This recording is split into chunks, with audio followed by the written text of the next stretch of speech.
बिस्मिल्लाहिर्रहमानिर्रहीम। दोस्तों, अब्दुर्रहमान अस्सदीस खाना काबा के ऐसे इमाम हैं जिसे दुनिया का बच्चा बच्चा न सिर्फ प्यार करता है बल्कि वो जब भी कुरान मजीद की तलावत करते हैं तो उनकी आवाज़ हर इंसान के दिल को चीर कर रूह तक पहुंच जाती है। अब्दुर्रहमान अस्सदीस इस वक्त दुनिया की वो अजीम हस्ती हैं जिनको अल्लाह तबारक व तआला ने अपने घर का इमाम बना दिया। जब भी वो नमाज पढ़ाने के लिए काबा आते हैं तो उनकी एक झलक देखने के लिए लोगों का हजूम इकट्ठा हो जाता है। अब्दुर्रहमान अस्सदीस अल्लाह तबारक व तआला के घर की न सिर्फ खिदमत करते हैं बल्कि दुनिया के कोने कोने में जाकर इस्लाम की तबलीग भी करते हैं। एक दफा जहाज में अब्दुर्रहमान अस्सदीस के साथ ऐसा मुजजा पेश आया जिसने उनके होश उड़ा कर रख दिए। इस मुजजे की वजह से वो कई दिन तक रोते रहे।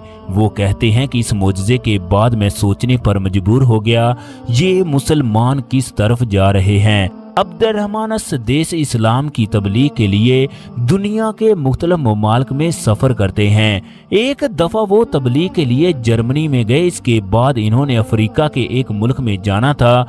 अब्दुर्रहमान अस्सदीस की ये आदत है, वो जहाज में सफ़र करने के दौरान कुरान मजीद की तलावत करते हैं। इन्हें आम तौर पर जहाज की खिड़की वाली साइड इंतहाई पसंद है। इसकी बड़ी वजह कि एक आदमी पुरसकून होकर बैठ सकता है। जब अब्दुर्रहमान अस्सदीस बोर्डिंग के लिए गए तो इन्होंने उनसे दरख्वास्त की कि इन्हें खिड़की वाली साइड की जगह फराहम की जाए, तो अमले ने कहा कि खिड़की की तमाम साइड बुक हो चुकी हैं। अब्दुर्रहमान अस्सदीस ने बिजनेस क्लास का पूछा तो इन्होंने कहा उसकी भी कोई सीट खाली नहीं है। चनाचे अब्दुर्रहमान अस्सदीस ने ना चाहते हुए भी उस जहाज में बैठ गए। अब्दुर्रहमान अस्सदीस की एक साइड पर एक गोरा जबकि दूसरी साइड पर सांवले रंग की एक लड़की बैठी थी। अब्दुर्रहमान अस्सदीस दरमियान में बैठकर खुद को अच्छा महसूस नहीं कर रहे थे। अब उनके पास दूसरा कोई भी ऑप्शन नहीं था, लिहाजा अब्दुर्रहमान अस्सदीस ने अपनी बोरियत खत्म करने के लिए सूरह यासीन की तलावत करना शुरू कर दी। सांवले रंग की औरत भी कुरान पाक की तलावत सुन रही थी। चनाचे तलावत खत्म होने के बाद उस औरत ने इमाम काबा से पूछा, क्या आप मुसलमान हैं? आपका ताल्लुक कहाँ से है? अब्दुर्रहमान अस्सदीस ने कहा कि अल्हम्दुलिल्लाह मैं मुसलमान हूँ, मेरा ताल्लुक सऊदी अरब से है।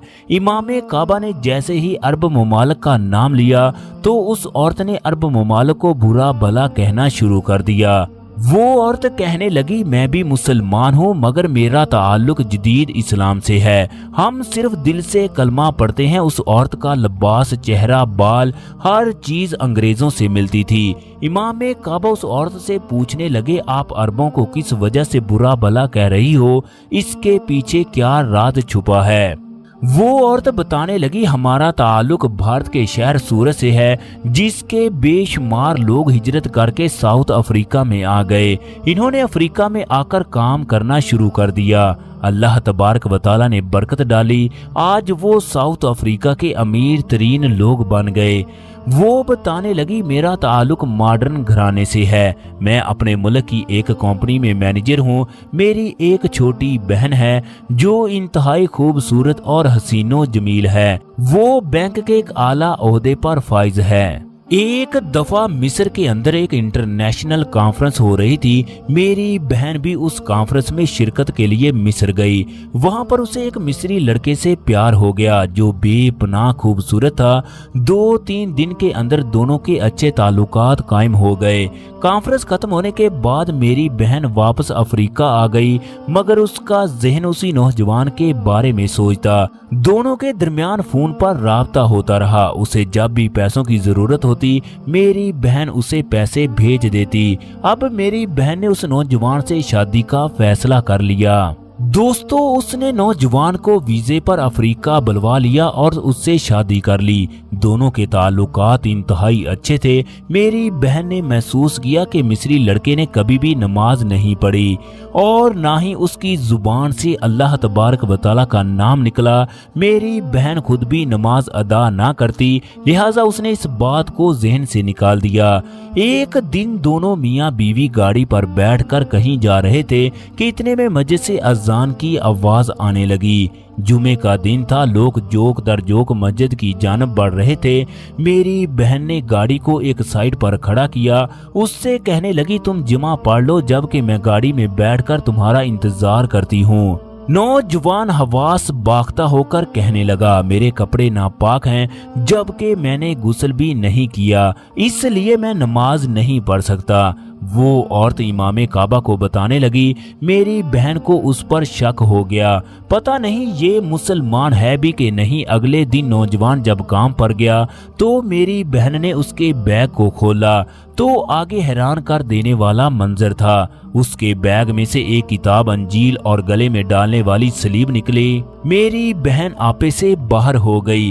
वो खुद को कोसने लगी कि उसने एक गैर मुस्लिम लड़के से शादी की। जबकि उसका खामद घर आया तो वो चिल्लाते हुए उससे पूछने लगी क्या तुम गैर मुस्लिम हो। नौजवान ने एहतराफ कर लिया कि वो गैर मुस्लिम है। उसने पुलिस को फोन किया, चनाचे उस नौजवान को गिरफ्तार कर लिया गया। पुलिस ने उस पर फ्रॉड का केस चलाया। मेरी बहन ने उससे खुला ले ली।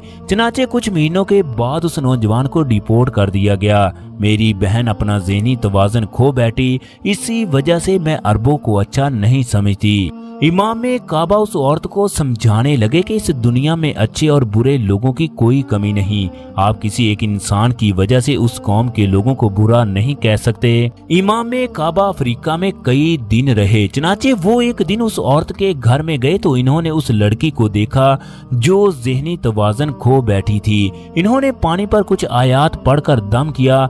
चंद ही हफ्ते उस लड़की को वो पानी पिलाया गया, जिसकी वजह से वो लड़की ठीक हो गई। इमाम काबा ने उन लोगों को समझाया अल्लाह तबारक व तआला का दीन वही है जो 1400 साल पहले था। अगर तुम लोग दीन के मुताबिक जिंदगी गुजारोगे तो ये हो ही नहीं सकता कि तुम्हारे साथ कुछ बुरा हो जाए। अगर तुम दुनिया और आखिरत में कामयाबी चाहते हो तो अल्लाह तबारक व तआला की रस्सी को मजबूती से पकड़ लो। इमाम काबा कहते हैं कि इसके बाद उस घराने ने इस्लाम पर अमल करना शुरू कर दिया। वक्त गुजरता गया। चंद सालों के बाद हम उनके घर गए तो मैं हैरानो परेशान था, क्योंकि उस घर के तमाम अफराद के चेहरे पर दाढ़ी थी। औरतों ने पर्दा करना शुरू कर दिया। इन्होंने खुद को इस्लाम के मुताबिक ढाल लिया।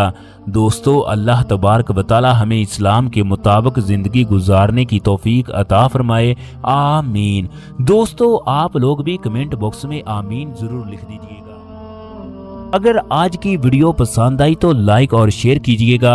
इसके साथ साथ चैनल को सब्सक्राइब करना मत भूलिएगा। शुक्रिया।